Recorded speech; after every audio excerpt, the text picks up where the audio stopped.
Bueno, si usted recuerda las lluvias de este invierno, para muchos dieron una esperanza de que se iba a poner fin a la mega sequía que estamos viviendo hace 10 años, quizás un poquitito más incluso. Marcelo Lagos con nosotros, como todos los días miércoles en Destino Tierra. Marcelo, primero que nada, estas buenas noticias que nos trajo el invierno, ¿terminan o no terminan con la mega sequía? Buenas noches. Muy buenas noches, Iván. Sería maravilloso decir que sí, pero los datos confirman de que no. La verdad es que este trimestre, junio, julio, agosto, que es donde se concentra la mayor cantidad de precipitaciones generalmente en nuestro país, sobre todo en la zona centro-norte, centro y centro-sur, partió como caballo de carrera. Junio vino intenso, con lluvias moderadas, también con bajas temperaturas. Sin embargo, por ejemplo, aquí en Santiago, desde el 21 de julio que no volvió a caer agua. Ya, tenemos cifras para comparar un poquito lo que ha pasado, porque si veíamos las lluvias, por ejemplo, comparamos este invierno con lo que fue el 2019, evidentemente hay mucha más agua. Pero estamos hablando del invierno anterior, que fue el más seco en 60 años. Sí, bueno, la verdad es que hay que entender de que cuando hablamos de sequía, estamos hablando de un proceso normal que ocurre recurrentemente. El punto es que hoy día estamos experimentando un proceso que ya lleva más de una década, como bien decías, y claramente sequía implica estar bajo un promedio, y por lo menos del 25 al 30%. Si vemos lo que ha llovido hasta ahora, el 2020, vemos que claramente en comparación con el 2019, los porcentajes de agua caída están todos bajo el promedio. El promedio sería el 100%, el histórico. Ya. Sin embargo, claramente el 2020, a lo que va en este momento, es muy superior a lo que experimentamos en el 2019 y de alguna forma esto es una buena noticia porque nos alejamos de esa sequía extrema que estuvimos a puerta de experimentar y que vivimos en el 2019 tal como ocurrió en 1924, en 1968 o el año 1998. Ahora, Marcelo, esto que dices tú puede generarle a muchas personas una impresión, ¿no? También en la transmisión que hacíamos hace algunos minutos en redes sociales generó lo mismo, ¿no? Las sequías son un fenómeno normal, dices tú, pero en el último tiempo se han visto también acentuadas por la intervención humana. Totalmente. La verdad es que es muy interesante los trabajos científicos que recurrentemente están apareciendo y recientemente mediante el estudio de anillos de árboles. Recuerden que los anillos de árboles te pueden indicar periodos húmedos y periodos muy secos y entendiendo ciertamente numerosas muestras en distintas partes de, en este caso, Sudamérica, se confirma que las sequías, particularmente desde mediados del siglo XX, han ido aumentando en frecuencia e intensidad. Bueno, precisamente lo hablábamos con Marcelo recién, ¿no? Las lluvias de este año han aumentado mucho en relación a lo que venían el año pasado, pero no son suficientes para revertir los 12 años de sequía. ¿Cómo viene el panorama para adelante? Lo vemos en el siguiente informe y seguimos con Marcelo Lagos. El agua ya estaba hasta arriba, ¿no? Ya no se podía transitar. Inundamos entero la entrada a las casas. Ha llovido mucho en la comuna, hay muchos sectores inundados. Precipitaciones que después de años abrían la esperanza de volver a un invierno lluvioso, como los que veíamos a principios de este siglo. Hasta agosto de este año se registraron 188 milímetros de agua de lluvia, precipitaciones que casi triplicaron las del 2019. Fue inferior al promedio, pero fue bastante mejor que el año 2019. Este año ha sido un poco más, pero no ha sido suficiente. Cuesta creer que alguna vez esto fue una laguna. Es la imagen icónica de la región metropolitana, de cómo la sequía ha impactado la agricultura, el turismo, el comercio, en las vidas de los seres humanos. Pero las lluvias de este invierno dieron un respiro a esta carencia que afecta hace más de una década. Ahora lo que vemos acá, esa agüita que está ahí, es una muy buena noticia, porque eso significa que día a día el caudal va a ir aumentando. Pero pese a esos 188 milímetros de lluvia, que hoy se han vuelto excepcionales, el panorama no parece ser auspicioso y están lejos de alcanzar el promedio histórico de 294 milímetros. Tuvimos un junio y una parte importante de julio que fueron muy lluviosos.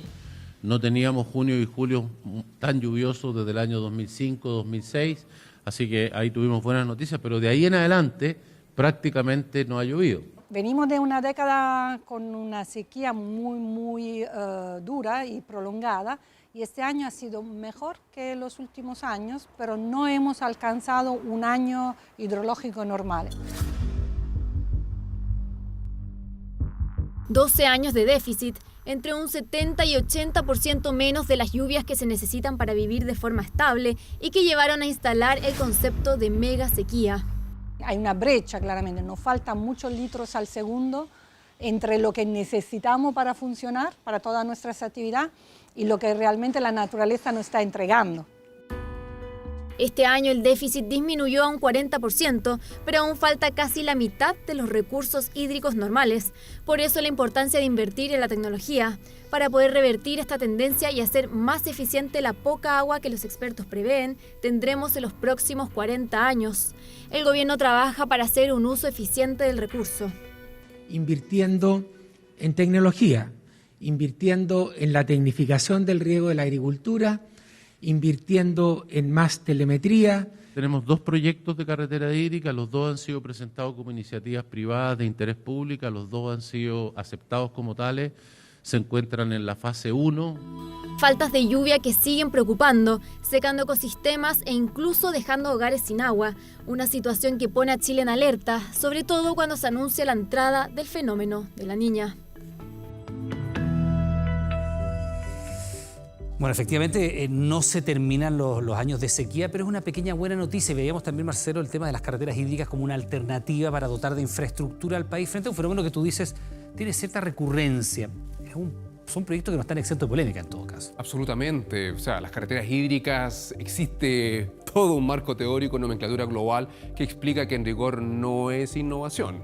Ciertamente traen más problemas que soluciones. El problema del agua es un problema de norma, es un problema de ética, es un problema de distribución equitativa y justa del recurso hídrico en este país, que ahí claramente tenemos tareas pendientes. Y para meternos en el tema del derecho a agua en Chile, que es un derecho sui generis, ¿no? Que aquí se entregan gratuitamente y a perpetuidad un bien nacional de uso público y que finalmente después termina siendo transado en mercados comerciales. Haremos un reportaje al respecto. Yo creo que es un tema que demanda una mirada más intensa. Pero destacar ciertamente de que hoy día el panorama viene difícil, independiente de que tuvimos agua, independiente de que hay nieve suficiente para tener un verano tranquilo, ¿cierto? Todo indica de que los meses que vienen a continuación van a seguir siendo meses con niveles bajo el promedio. Eso implica estación seca, poca probabilidad de precipitaciones y esto en un contexto evidentemente que hace que la mega sequía continúe. Viene el fenómeno de la Niña que acentúa la sequía, ¿no? Claramente, eso está pasando en este minuto. Particularmente hay que entender de que para que haya lluvia en simple, tienen que los sistemas frontales que se generan ciertamente en la zona sur, en la Antártida, ciertamente al sur de Chile, del continente sudamericano, tienen que permitir que ciertamente estos sistemas frontales avancen, ¿cierto? Y que son los que traen las precipitaciones. El problema es que en este minuto lo que está pasando, la fotografía del último mes sencillamente, es de que por una parte está disminuyendo la temperatura superficial del mar en la zona tropical, ¿cierto? En la zona del Ecuador, lo que se asocia al fenómeno de la Niña para procesos que ya está confirmado, que viene leve pero viene. Particularmente también está ocurriendo el aumento importante de las temperaturas en el océano frente a las costas de Nueva Zelanda, que es parte de un proceso que se ha logrado demostrar conexiones en lo que está pasando hoy día, que es lo siguiente. Por una parte, un anticiclón del Pacífico, un ventilador gigantesco frente a las costas de Chile continental que desvía las masas de aire que vienen con las lluvias y un centro de bajas presiones al sur donde están ocurriendo las lluvias, donde están pasando los sistemas frontales, pero que en rigor está debilitado y está concentrado mucho más al sur. Este es el escenario que se da generalmente cuando ocurre la Niña, cuando ocurre este aumento sostenido de temperaturas frente a Australia, Nueva Zelanda y detona este proceso que al final de cuentas, ¿en qué se traduce? En falta de precipitación. Este es el escenario que estamos viendo hoy día y que viene para quedarse. Es bien sorprendente la interconexión de los fenómenos. Hay aguas cálidas frente a Nueva Zelanda y eso significa que en Chile hay menos lluvia. Claro. Claro, sí, por supuesto. Impresionante. Bueno, los próximos años, ¿podríamos decir, vamos a seguir en sequía, Marcelo? La verdad es que esa es la gran pregunta. La mega sequía que estamos experimentando, nadie la anticipó con propiedad y por lo tanto ya llevamos más de una década y ciertamente nadie puede dar esa respuesta. Lo que sí es que es una señal clara de que es un escenario que viene para quedarse. Todos los modelos climáticos apuntan de que particularmente en nuestro país la escasez hídrica va a ser el escenario que viene para quedarse y esto hay que mirarlo entonces como una oportunidad. Sí, que te quería preguntar porque efectivamente una fuente de preocupación, yo sé que el tiempo nos apremia, pero tiene que ver con el consumo humano. Y para eso esta cantidad de agua está garantizada por lo menos para el 2021, han dicho las autoridades. Pero pensando, Marcelo, en los crianceros, los pequeños agricultores que nos están viendo, y te lo decía yo también en la transmisión recién en redes sociales, los ganaderos de la región de Coquimbo, de la región de Valparaíso, zona cordillerana, se están desertificando muchas de esas tierras. ¿Ese fenómeno va a seguir adelante? ¿Es posible revertirlo? Ese es un proceso que viene para quedarse. Eso está ocurriendo gradualmente y claramente, como bien tú explicas, Iván, ellos son los más vulnerables porque ellos dependen directamente, sobre todo la gente que vive y habita y produce en zonas de secano, depende del agua, de la precipitación, a diferencia de quienes usan y optan por el riego. Aquí el tema evidentemente es un tema ético de utilizar innovación tecnológica que nos permita utilizar lo que tenemos, ciertamente, pero de forma eficiente. Marcelo, es un tremendo desafío y probablemente, como decías tú también, el tema del derecho a agua es algo al que hay que ponerle mucha atención a nuestro país. Muchas gracias, nos encontramos la próxima semana. Que esté muy bien.